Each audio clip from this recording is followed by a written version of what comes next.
E aí, galera, beleza? Seguinte, qual é a relação entre solidão e sociedade de consumo? Sociedade de consumo a gente bem conhece, é aquela em que a gente está inserido no presente momento e que um dia nos prometeu mundos e fundos, né? Nos prometeu a felicidade plena por meio das nossas relações de consumo. Só que não. A gente já se deu conta de que essa história é um engodo e que a gente não vai realizar, né, não vai satisfazer os nossos anseios mais íntimos por meio do consumo, né, por meio das nossas relações de consumo. Mas ao mesmo tempo a gente permanece tão inserido, né? A gente está tão aprofundado nessa matriz da sociedade de consumo que a gente fica igual a ratinho, girando naquela rodinha sem sair do lugar, mas gerando energia para mover essa tal economia que estremece alguns ao redor do mundo, né? Mas que a gente não sabe nem exatamente do que se trata, tem um conceito distante, distanciado de nossa realidade, né? É meio abstrato. Mas a gente permanece nesse movimento, né, doando a nossa energia vital, o nosso tempo, a nossa disponibilidade para gerar um resultado que a gente não sabe nem de que forma é utilizado, não sabe de que forma essa energia é convertida, esse tempo é convertido, não sabe para onde isso vai, o que é que isso vai resultar, ao invés de estar se utilizando de todos esses nossos recursos para estarmos fazendo aquilo que na verdade nos apraz, nos traz felicidade, vai fazer sentido para a nossa vida. Há uns vídeos atrás eu falei a respeito de alguns jargões que a gente usa habitualmente, que são: eu não gosto de pedir nada a ninguém, que por sinal é o título do vídeo, e o outro foi: tudo que eu comprei foi com meu dinheiro.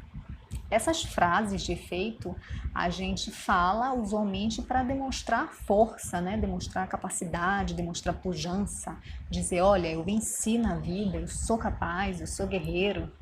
Mas ao mesmo tempo com elas a gente está comunicando: eu não gosto muito desse lugar das relações interpessoais. Eu me sinto meio vulnerável, eu me sinto exposto, eu fico meio fragilizado, eu não gosto muito de ficar nesse lugar, de depender desse lugar. Só que ao mesmo tempo que a gente sai de um lugar de aparente desconforto, porque as relações humanas, naturalmente, elas são um lugar delicado, né? Por outro lado, a gente vai para um outro extremo que é depender exclusivamente das relações de consumo para uma satisfação, que a gente sabe que no fundo não acontece, né?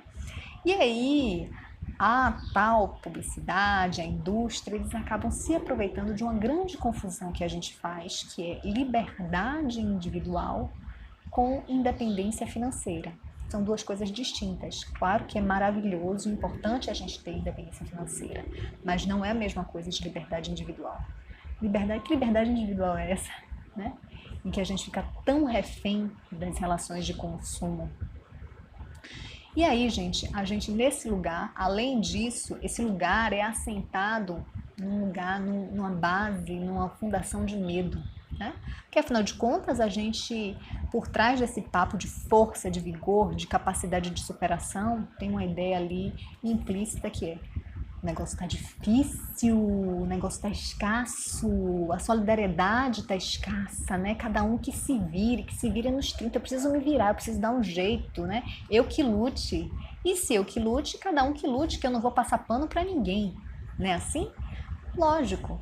Então, é justamente aí que existe uma coisa bem perigosa que fatalmente a gente pode sair dessa posição, desse entendimento, estender esse entendimento para acreditar que a coisa mais natural é a meritocracia como recurso para superar, né, para enfrentar a disparidade do abismo socioeconômico que existe, né?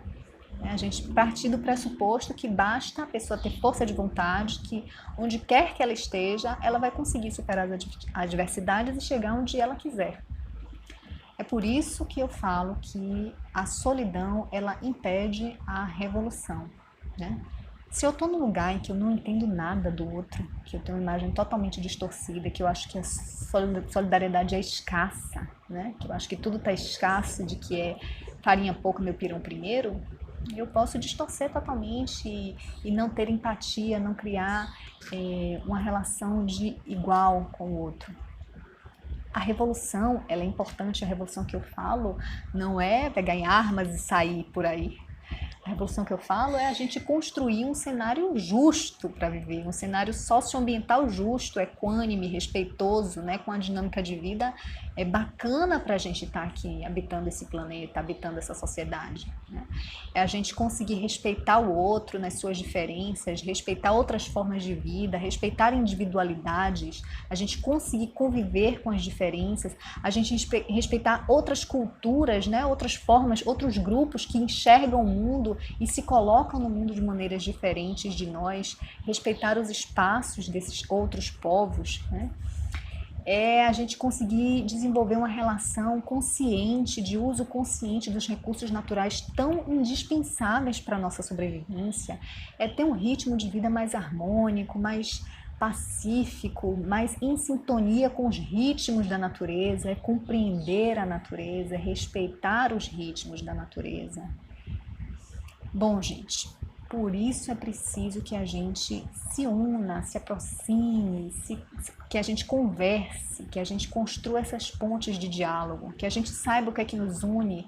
A gente precisa, o isolamento ele é impeditivo, a solidão ela é impeditiva da construção coletiva, e a construção coletiva é fundamental para o bem comum, para o interesse público. A gente precisa construir essas pontes. A gente precisa estar junto, a gente precisa para isso de solidariedade, empatia, cooperação. Sem esses pré-requisitos, sem esses valores, não rola. E aí, como papo, como um toque de final de vídeo, eu queria dar uma ideia para vocês. Pular da solidão para a solidariedade. Eu sei que esse momento é inapropriado, né? Mas vamos abraçar essa ideia. A gente está em tempo de solidão compulsória, né? Isolamento compulsório por causa do enfrentamento ao coronavírus. Mas guarda aí com carinho. Pular da solidão para a solidariedade talvez seja um salto muito distante, meio inconcebível, mas se você se aproximar um pouquinho mais, talvez você perceba que essa distância é apenas uma miragem. Um beijo grande.